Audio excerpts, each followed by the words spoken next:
बिस्मिल्लाहिर्रहमानिर्रहीम। लंदन की एक यूनिवर्सिटी, इंग्लैंड की है ऑक्सफोर्ड यूनिवर्सिटी, उसकी रिसर्च के मुताबिक आपके जितने ज़्यादा दोस्त होंगे उतनी ही आप में एक तो दर्द सहने की ताकत ज़्यादा होगी और उतनी ही आप ज़्यादा खुश होंगे। ये उसकी रिसर्च कहती है। उसका कहना है कि दुनिया के सब नशों में से 2-3 टॉप के जो नशे उनमें अफीम शामिल है। अफीम से भी ज़्यादा ताकतवर नशा दोस्ती का नशा है। ये वह नशा है जिसमें लोग जान देने के लिए तैयार हो जाते हैं और जान लेने के लिए भी तैयार हो जाते हैं। दोस्तों के लिए लोग बड़ी बड़ी कुर्बानियां देते हैं। असल में कैटरीना नफ्सियात की पीएचडी स्कॉलर वहाँ की स्टूडेंट थी और उसका एंडोफिन मतलब ये हार्मोन है, जिस तरह आप समझे कि इंसुलिन है। इंसुलिन शुगर की रिस्पॉन्सिबल है कि शुगर कम ज़्यादा, इसे शुगर को कंट्रोल करना है। इसी तरह से हमारे हार्मोन है जो दर्द को और खुशी को कंट्रोल करते हैं और इमोशन को, डिप्रेशन को, हमारी जिस्मानी कैफियत को कंट्रोल करते हैं। उसका कहना है कि मैं सिर्फ एंडोफिन पर काम कर रही थी तो मुझे पता चला कि ये सिर्फ दर्द का रिस्पॉन्सिबल नहीं, ये खुशी का भी रिस्पॉन्सिबल है। ये हमारे इमोशन और फीलिंग के साथ बराह रास्त अटैच है। कहती मैंने रिसर्च से पता लगाया कि वो लोग जिनका फैमिली बॉन्ड बड़ा मजबूत होता है, जिन्हें दोस्तियां बनाने की आदत होती है, दोस्तियां निभाने, दोस्ती के लिए कुर्बानी देने और घुल मिल जाने की आदत होती है, उनमें ये केमिकल दर्द को काबू में रखता है और खुशी या फीलिंग को बेहतर। जब आप सब घुल मिल के बैठते हैं या आपस में आपके टर्म अच्छे होते हैं, इख्तलाफात कम होते हैं, तो आप अच्छा महसूस करते हैं, आपको वक्त का पता नहीं चलता, आपको एनर्जी मिलती है, आपको भूख ज़्यादा लगती है और आप खुद को प्राउडी फील करते हैं।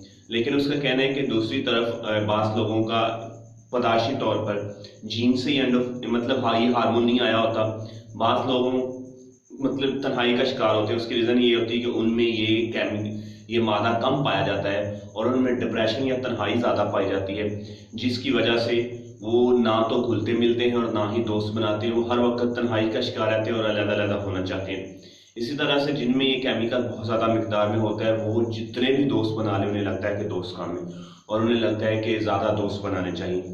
और इस रिसर्च के मुताबिक ये है कि 7 हैबिट ऑफ टॉप 5 रिग्रेट के अंदर भी वो यही कहती है कि मरते हुए लोगों को ये पछतावा होता है कि मुझे दोस्त ज़्यादा बनाने चाहिए थे।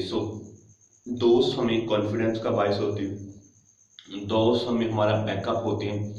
और ये रिसर्च भी कहती है कि ये हार्मोन जो आपको ज़िंदगी को प्रलॉन्ग करता है। कहते हैं कि जिसके बहुत अच्छे दोस्त हों वो बड़ा बस होता है, उसकी प्रोग्रेस के चांसेस ज़्यादा होते हैं, उसका लाइफ स्पैन 5 से 10 साल बढ़ सकता है। अगर तो आप वाकई दोस्त बनाते हैं तो आपको मुबारक हो, और अगर आप कम बनाते हैं तो आपको चाहिए कि अच्छे दोस्त बनाओ, क्योंकि बड़ी मशहूर रिसर्च है कि आप अपने 5 दोस्तों की एवरेज कमाते हैं। 5 दोस्तों को जमा करें, 5 पे उनकी इनकम को जमा करें, 5 पे तकसीम करें, आपकी वही इनकम होगी।